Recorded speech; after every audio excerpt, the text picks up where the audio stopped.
ဟဲ့လူဘောလုံးကိုခြေထောက်နဲ့မကန်ဘဲအုံနောက်နဲ့ကန်နေဆိုတာယုံလား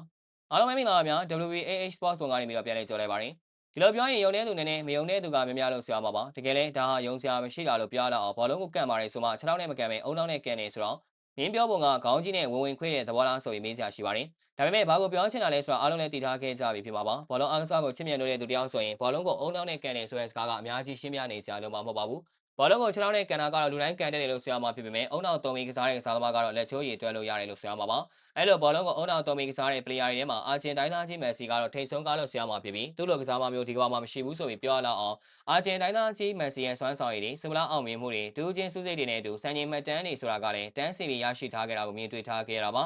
အဲ့လိုလုပ်ပြထားနေတာကလည်းမက်ဆီတယောက်တည်းသာရှိတယ်လို့ဆိုရမှာဖြစ်ပြီးအခုဆိုရင်အာဂျင်တိုင်းသားကြီးကစားသမားကြီးအောင်ကစားမဘွားကလပ်အသင်းနဲ့နိုင်ငံအသင်းအတွက်ပြိုင်ပွဲစုံ1130ပွဲအထိကစားထားပြီးအခုဆိုရင်တော့ကစားမဘွားအသင်းကို889ဂိုးထိသွင်းယူခဲ့ပြီးဂိုးပန်နီမှုကလည်း396ဂိုးထိရှိသွားခဲ့ပြီဖြစ်ပါတယ်ပြောချင်တာကအာဂျင်တိုင်းသားကြီးမက်ဆီယာမကြခင်မှာကစားမဘွားသွင်းကို900ဆိုပြည့်ဆိုတဲ့မှတ်တမ်းကိုပိုင်ဆိုင်ဖို့အနည်းဆက်ဆုံးအခြေအနေကိုရောက်ရှိနေခဲ့ပြီလည်းဖြစ်ပါတယ်အာဂျင်တိုင်းသားကြီးမက်ဆီရဲ့မဟာဗျံမဲ့ကစားမကြီးဆီရလိုကတော့ကစားမဘွားကလပ်အသင်းနဲ့နိုင်ငံအသင်းအတွက်1292ပွဲအထိကစားထားပြီးသွင်းကို949ဂိုးနဲ့အတူဂိုးပန်နီမှု259ချိန်ထိပြုလုပ်ထားသူဖြစ်ပါတယ်လက်ရှိမှာတော့ရဲတို့ဟာသွင်းကို1000ပြည့်မှတ်တမ်းအတွက်အနည်းဆက်ဆုံးအနေထားမှာရှိနေခဲ့သလိုအာဂျင်တိုင်းသားကြီးကလည်းသွင်းကို900ပြည့်ဖို့19သာလိုအပ်တော်တာဖြစ်ပါတယ်အာဂျင်တိုင်းသားကြီးဟာဒီဟာဒီမေဂျာလိပြိုင်ပွဲရဲ့သွင်းကိုများအဆုံးအစားမအဖြစ်ရက်တည်နိုင်ခဲ့တယ်လို့ရှင်မတန်းစုကိုလည်းရယူသွားနိုင်ခဲ့တဲ့အထိစွမ်းဆောင်ရည်ကောင်းတွေပြသထားနိုင်ခဲ့တာဖြစ်ပါတယ်။အစောလေးကြည့်ရှုပေးခဲ့ကြတဲ့အတွက်အားလုံးကိုကျေးဇူးတူပဲတင်ရှိပါရခင်ဗျာ။